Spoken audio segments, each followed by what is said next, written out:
by far the best investment you can make is in yourself. I mean, for example, communication skills. I tell the students that come that they're going to graduate schools and business, and they're learning all these complicated formulas and all that.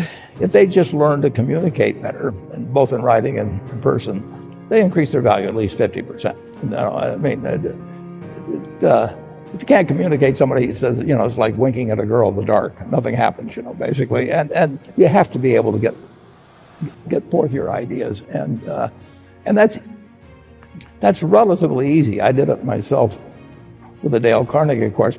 Some people wish I'd taken a shorter course now in terms of my talking later on, but it's just hugely important. And if you invest in yourself, nobody can take it away from you. The second thing, which I'll get a certain criticism for not living it, but I do tell those students, that if I gave you a car and it'd be the only car you get in the rest of your life, you take care of it like you can't believe. Any scratch, you'd fix that moment. You read the owner's manual. You keep a garage and do all these things, and you get exactly one mind and one body in this world. And you can't start taking care of it when you're 50. By that time, you'll have rusted out if you haven't done anything. So you should really make sure that you just remember that you just got one mind and body to get through life with and to do the most with it. The most important thing,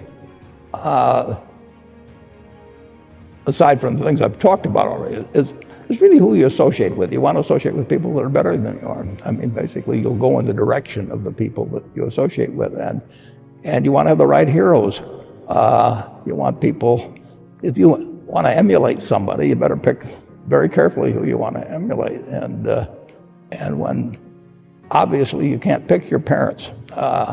They're going to have an enormous influence on you, but you don't get a choice on that. But you get choices as you go down the line. And if you're going to do dumb things because your stock goes down, you shouldn't own a stock at all. All you have to do is just buy a cross-section of America and then never listen to people like me or read the papers or do anything subsequently. They think that because you can trade, you should trade. You buy a farm, you buy an apartment house, you can't resell it tomorrow, and the cost of moving around. A good business is the one that earns a high rate of return on tangible assets. Very simple. That's pretty simple, yeah. And the very best businesses are the ones that earn a high rate of return on tangible assets and grow.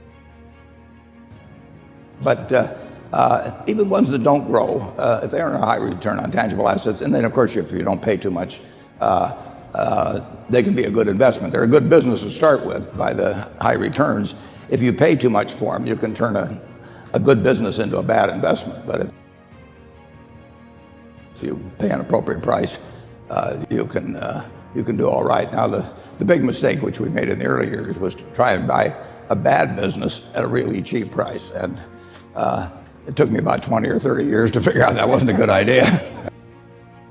If you buy a 30-year bond today with a yield 2%, you're paying 50 times earnings for an investment where the earnings can't go up for 30 years. Now, if somebody said, I want to sell you a stock that's at 50 times earnings and the earnings can't go up for 30 years, you'd say that doesn't sound very good.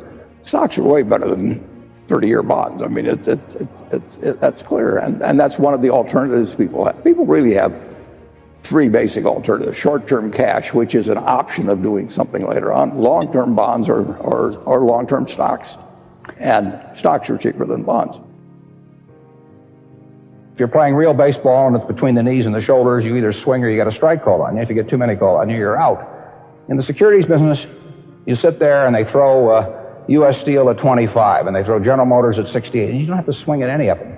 They may be wonderful pitches to swing at, but if you don't know enough, you don't have to swing. And you can sit there and watch thousands of pitches, and finally you get one right there where you want it, something that you understand, and then you swing.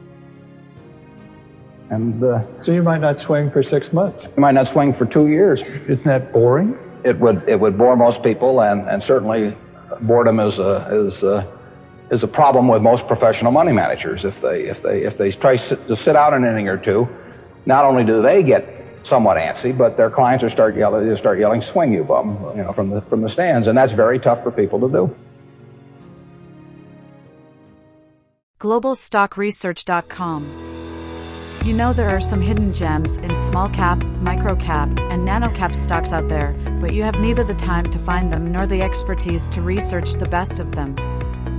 Global Stock Research's monthly financial newsletter provides our clients with 2 in-depth research stocks which have the potential to double or more in a single year or less. Ground Floor Opportunities. Monthly overview of the OTC markets.